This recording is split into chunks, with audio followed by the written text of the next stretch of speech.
It's wonderful to create beautiful homemade desserts, but it's another thing to make showstopper desserts. Today, we're gonna share 3 of our very favorite with you.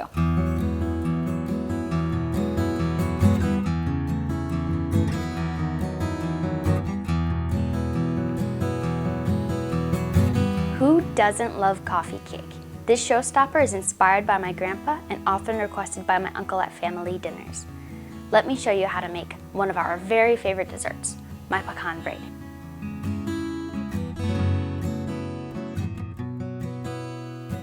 To a large mixing bowl, add 3/4 cup of warmed milk, 1/4 cup of granulated sugar, 3 tablespoons of oil, 1 egg, 2 teaspoons of yeast, and 1/2 teaspoon of salt.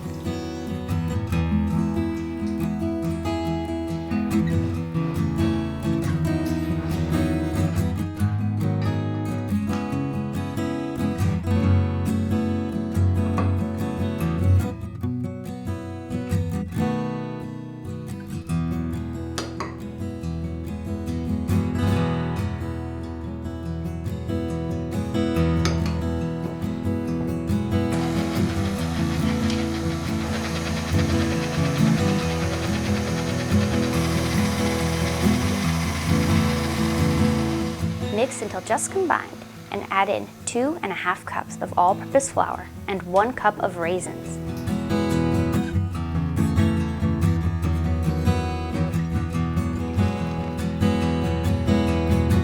Mix for 3 to 5 minutes and set aside for later.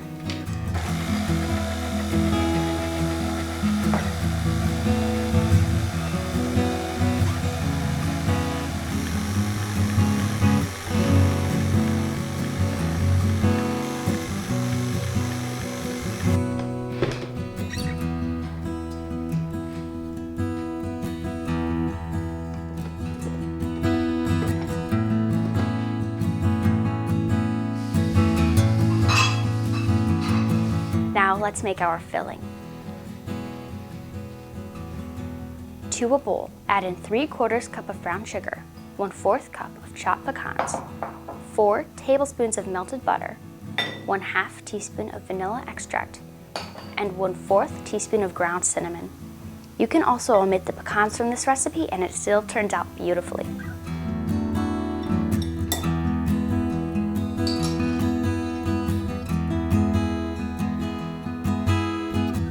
Mix until just combined and set aside for later.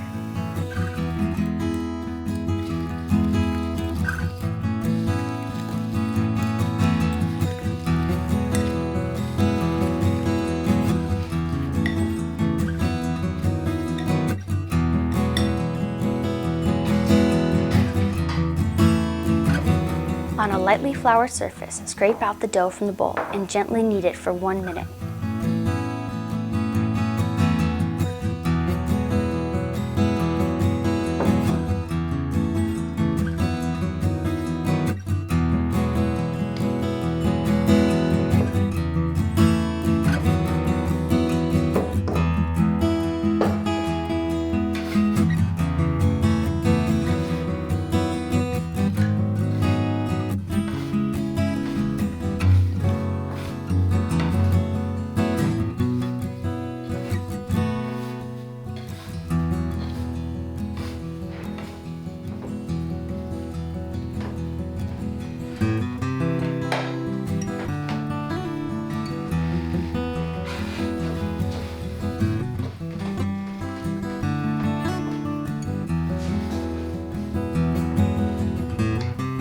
Using a rolling pin, roll out the dough to a 15 by 12 inch rectangle.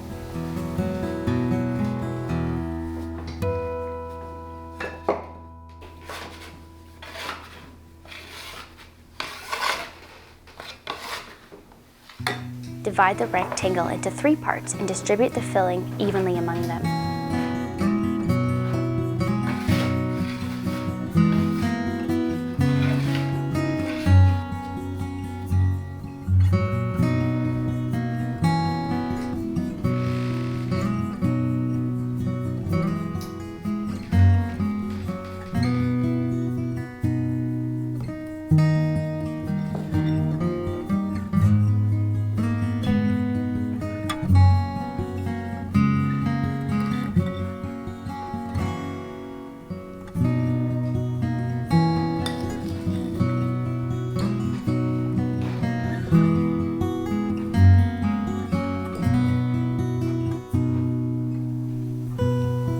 Using your fingers, pinch together the edge of the dough around the filling to keep it from leaking.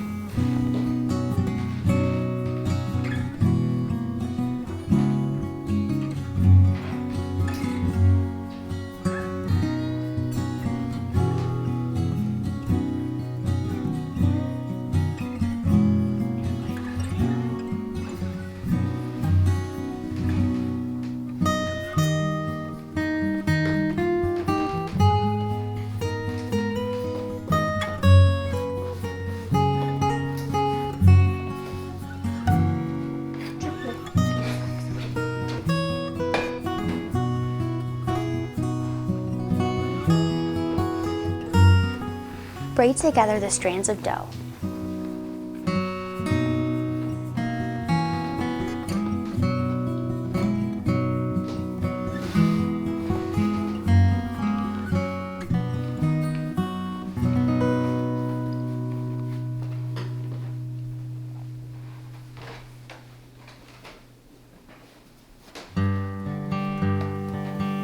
Place the loaf on a sheet pan lined with parchment paper and allow it to rise for 1 hour.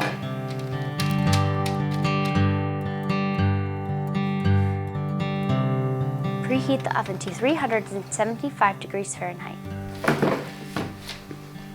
Egg wash the loaf and bake it for 20 to 25 minutes.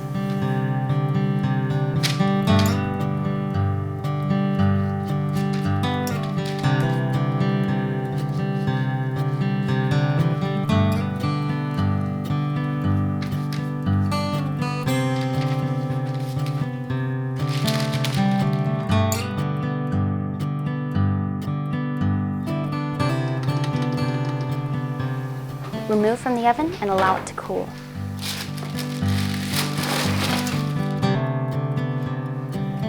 Now let's make our icing. Mix together 3 cups of powdered sugar, 1 teaspoon of vanilla extract, and 6 tablespoons of sour cream.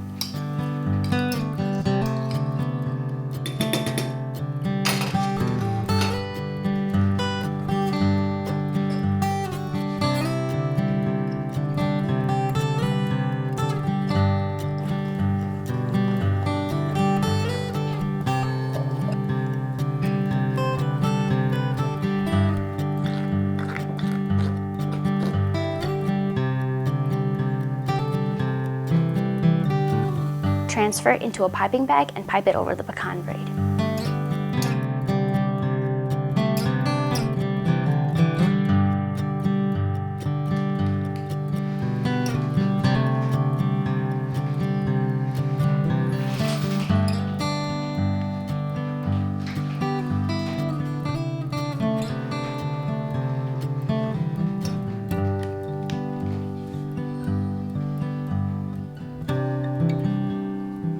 This recipe could be used for breakfast, brunch, or as a showstopper dessert, and that's just one of the reasons why we love it so much.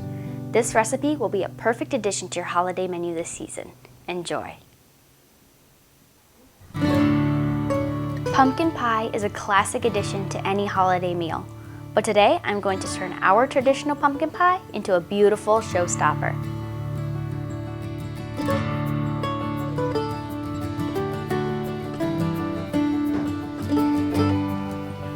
Preheat the oven to 425 degrees Fahrenheit.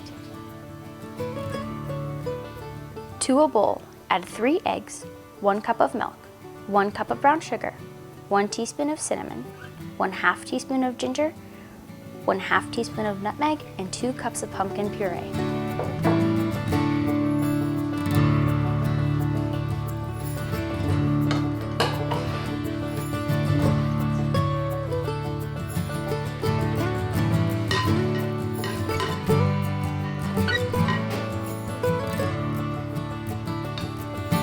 Mix well and set aside.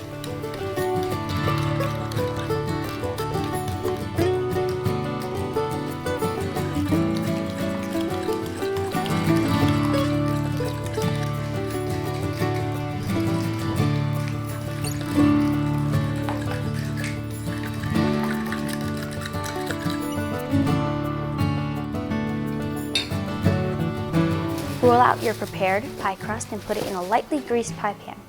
We will leave our pie crust recipe in the description below.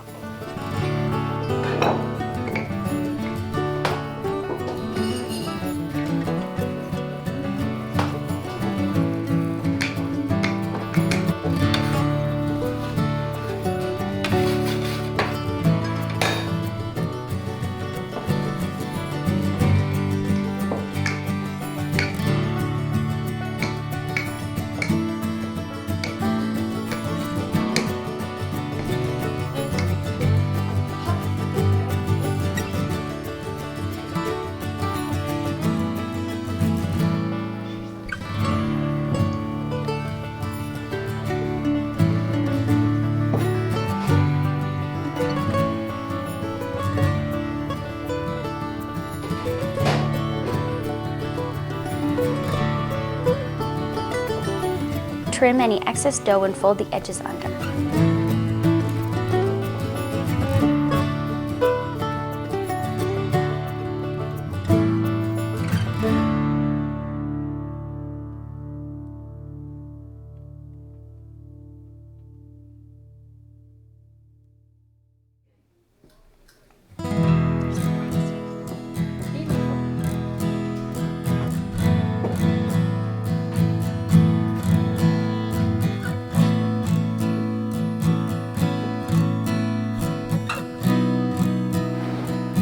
Using a fork, gently prick the bottom of the crust.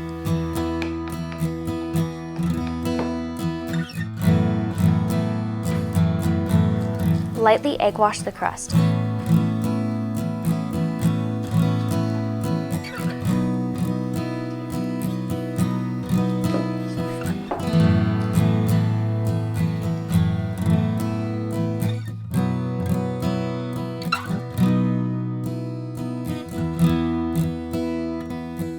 Pour in the pie filling and bake it at 425 degrees Fahrenheit for 15 minutes. Then change the temperature to 350 degrees and bake it for an additional hour to an hour and a half.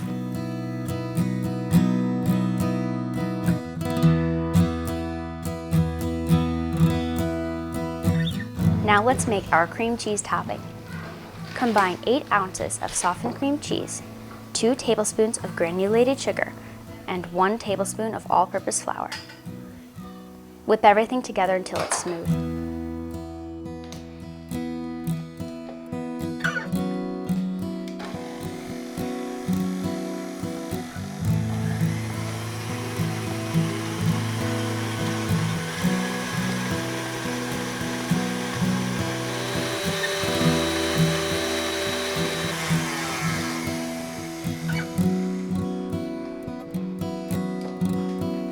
Transfer the cream cheese topping into a piping bag and pipe it on top of the pumpkin pie.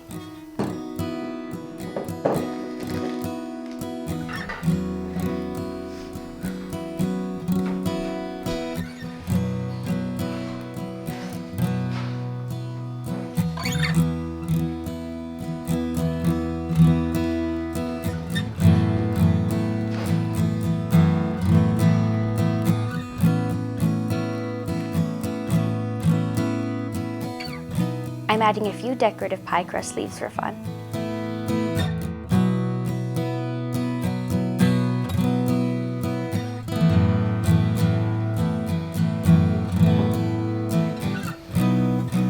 Once you've tasted this variation of a pumpkin pie, you may never be able to go back.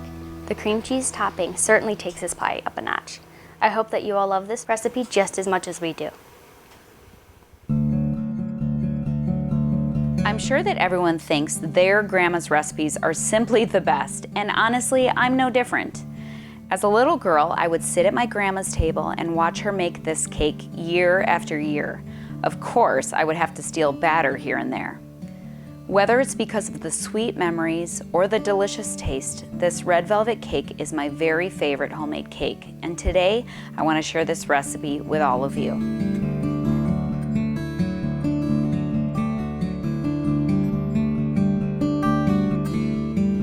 To a stand mixer, add 1/2 cup of all vegetable shortening and cream it for a few moments.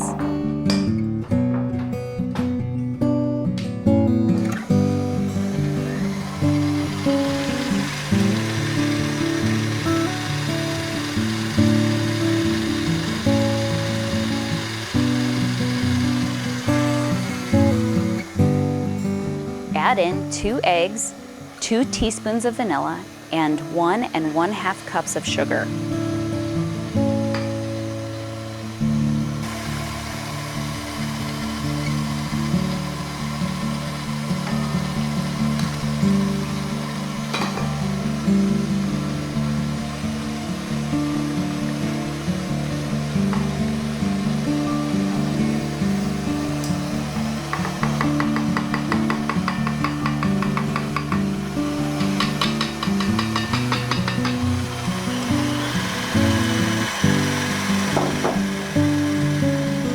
Mix thoroughly, scraping the sides of the bowl from time to time.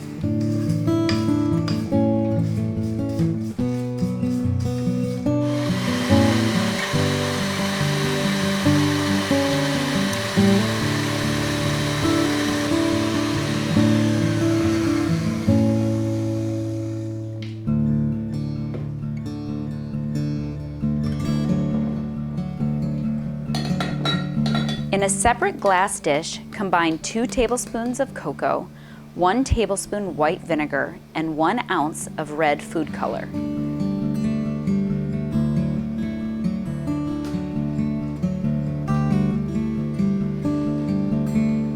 Combine with a whisk in order to incorporate all of these ingredients together well.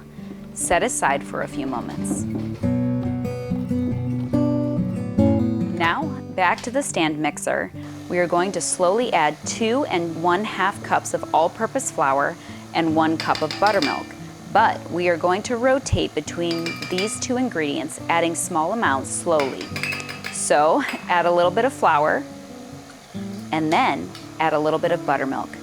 Repeat that until all flour and all buttermilk are incorporated together in the mixer.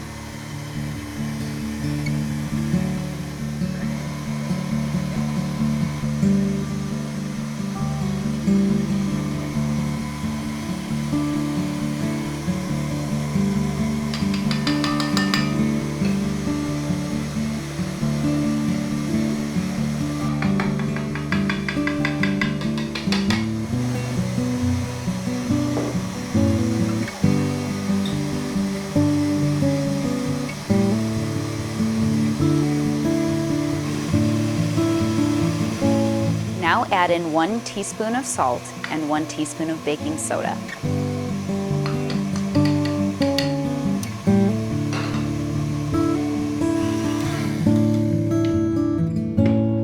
Finally, add in the beautiful red cocoa mixture to give your batter a gorgeous red color, which will be perfect for the holidays.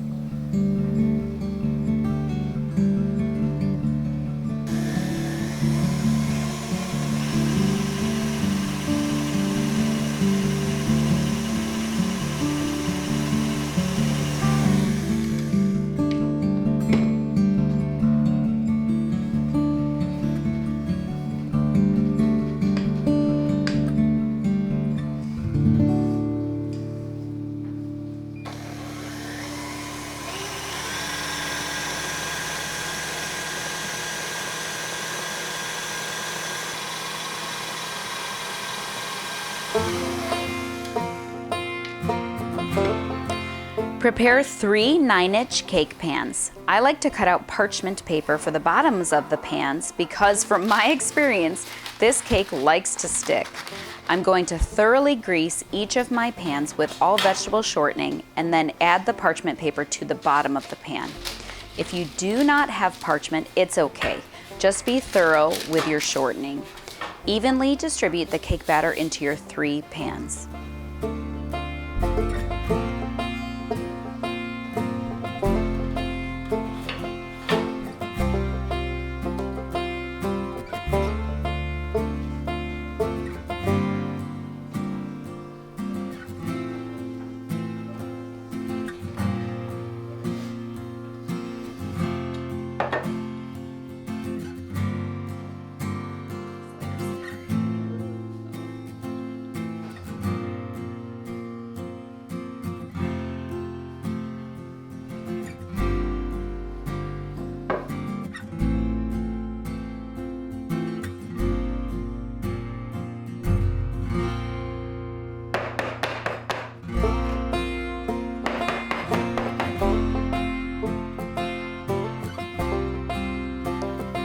Make sure your oven is preheated to 350 degrees Fahrenheit and bake for 20 minutes or until your cake starts to pull away from the sides of the pan and a toothpick comes out clean from the middle of the cake.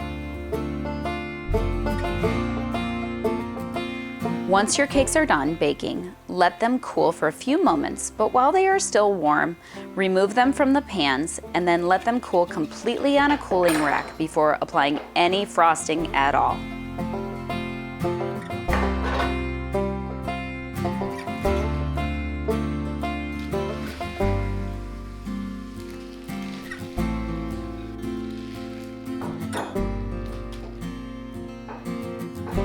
Let's begin making our amazing frosting. We're going to start on the stovetop by making a roux.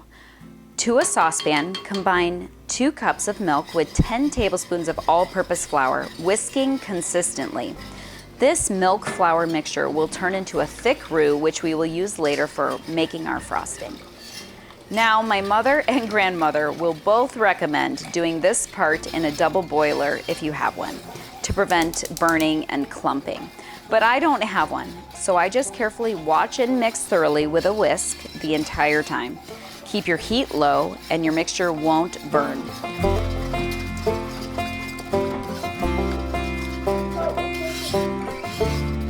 Once your roux is nice and thick, remove it from the heat and get it cold.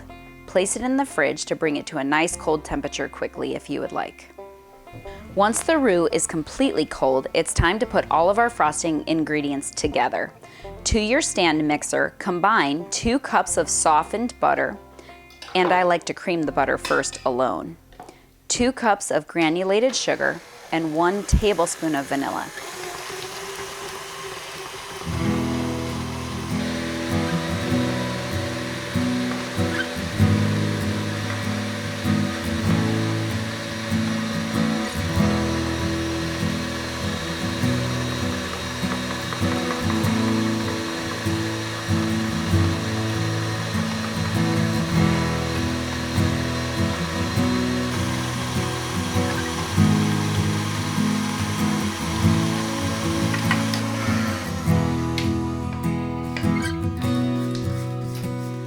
Now, add in your roux spoonful by spoonful. This will turn into a beautiful, fluffy butter frosting.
Now for the fun part, let's frost the cake.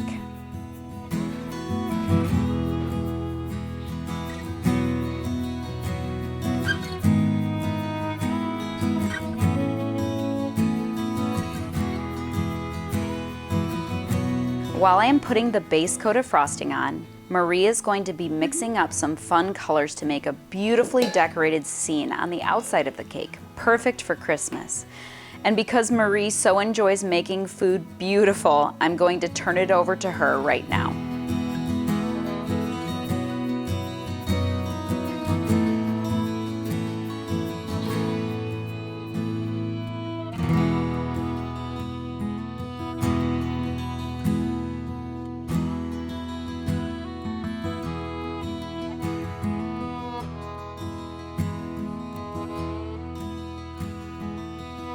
Because my birthday falls right around Christmas time, you can guarantee to see a red velvet cake in our house during the holidays.